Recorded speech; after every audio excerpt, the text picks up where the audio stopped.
Happy New Year's Eve and hope you're enjoying the warm weather while we have it lasting. We got some cooler air starting to filter in. The wind has switched to out of the west. It's going to switch to out of the north and west as we go through the rest of this evening. And this is the start of the Arctic train. We are going to have a slight warm up, at least for our area, going into next Monday, and that's going to be ahead of the Arctic front that really brings us our real first shot of cold. But we do have cold coming this week. It really starts this evening going into the morning hours tomorrow as well. So let's jump right into it as the setup is already in place, and that setup is only going to continue to intensify here. So you can see the cold front sliding off to the east, and also note the low level clouds here. That's that cooler air sliding underneath and condensing just a little bit, so you can always see cold air seeping to the south on satellite like this, especially with the visible, just thanks to that colder air being able to condense. So you get that little stratus effect there. So that is some cold air that's starting to seep to the south. Now, this isn't the coldest of the air. That's going to come as we go into next week. And that's really the concern is as we get into Tuesday, Wednesday, and Thursday of next week, and then really toward the end of next week for our coldest conditions. But we got cold air coming this week, including we could get down close to freezing a couple of nights.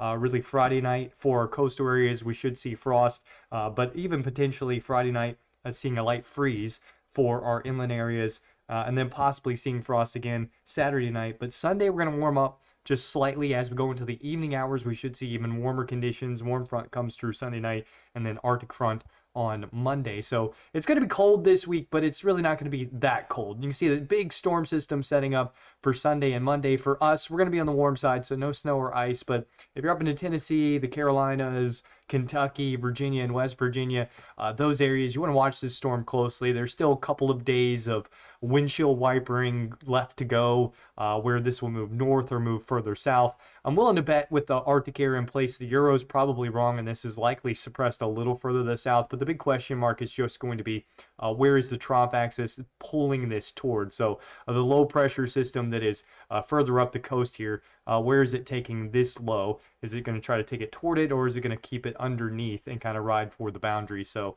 that's the big question. If I had to guess, I would say we're seeing northerly bias in the models, and this will end up being a little further south. It'll probably end up being a drier system as well. Probably not as much moisture as what is advertised in the modeling at the moment. But that's just what I'm guessing. Like I said, we got several more days before this storm system really is something you can dissect and start to give details on. Anything beyond about 3 to 4 days, you're really wish casting on details because we're just not going to know. Certainly, we're going to have an idea of the setup and have an idea of what's going on, which is exactly what we're talking about here. But we're just not going to know those intimate details because it's just not possible. We just don't have that kind of equipment and intimate information available to us, at least not accurately. As we go into next week, though, we're going to see that colder air diving south. And why are we so confident in the cold air where we're not confident in the details of a storm system?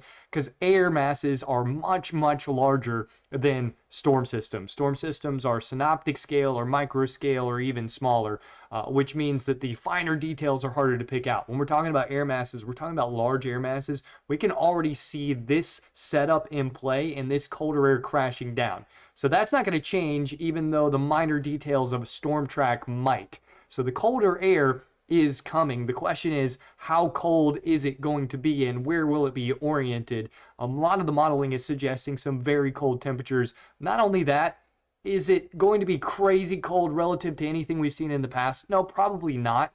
But the duration, we're talking about next week being cold. This week is going to be quite chilly, below average. Next week's going to be well below average. And then we could go into next weekend where it's dangerously below average, maybe 15 to 30 degrees below average, depending on how things play out. And moisture is going to play a big role in this for us because we're going to have plenty of dry air diving south. So any kind of moisture means cloud cover and warmer temperatures. And that doesn't necessarily mean snow, even with cold air around, because we can warm up to 35, 37, or even 40 and see a cold, miserable rain, and then see the Arctic air come crashing in behind that as well.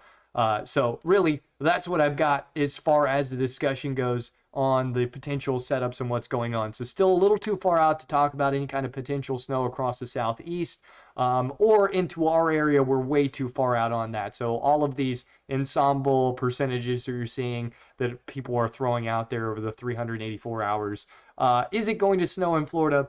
I don't know. we have certainly a very cold pattern coming. We have plenty of moisture around, cold, plenty of moisture. At some point in time, we'll probably see some kind of frozen precip, whether it be a sleet pellet or a flurry. But are we going to see accumulation here in Florida? Well, the chances of that happening are pretty rare.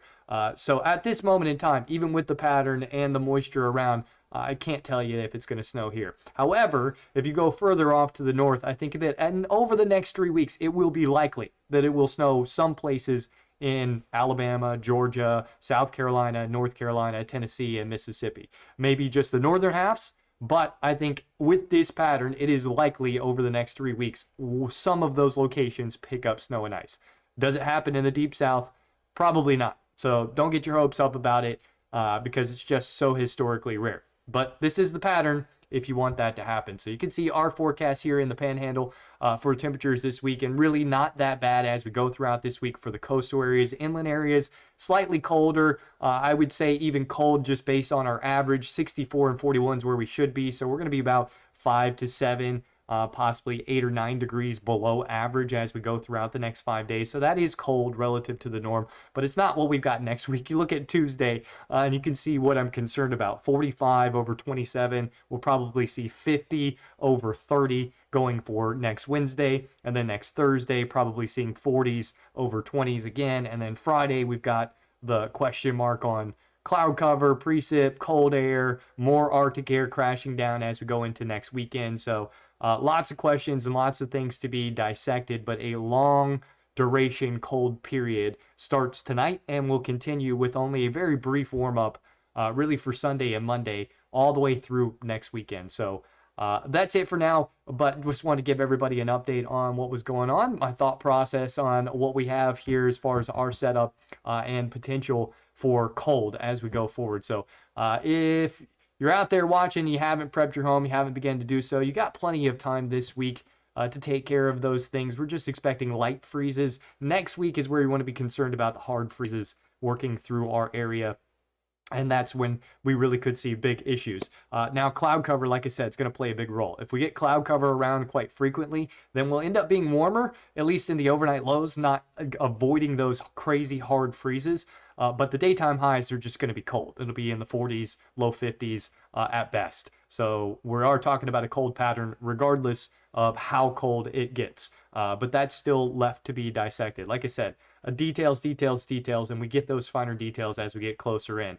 But I've been advertising this cold for a while. I've been advertising the chances at seeing snow across the southeast for a while. So going through those things, that is forecast verification on the pattern. Now the smaller details, getting those right, that's a little more intimate, so you need shorter time frames on that. So that's when we start talking about, well, we got to get focused on the intimate details 3 to 5 days out, and really 48 hours out is when we can start talking about accumulation, snow, all of that kind of fun stuff that you guys all want to know now, 12, 15 days out. That's just not possible. So there's limitations to the forecast. Yes, we're good at picking out patterns now. Yes, we're good at understanding where things are headed, but there's still limitations on knowing details of smaller scale things, especially the intimate details that everybody wants to know, like temperature at their location, when is it going to rain, how strong is the wind going to be, how much accumulation do I have. Those are all tiny, tiny, intimate details that really you don't get until we get about 24 to 48 hours out. So be patient. Cold is coming or here in a lot of locations. The pattern, certainly the coldest we've seen in a while.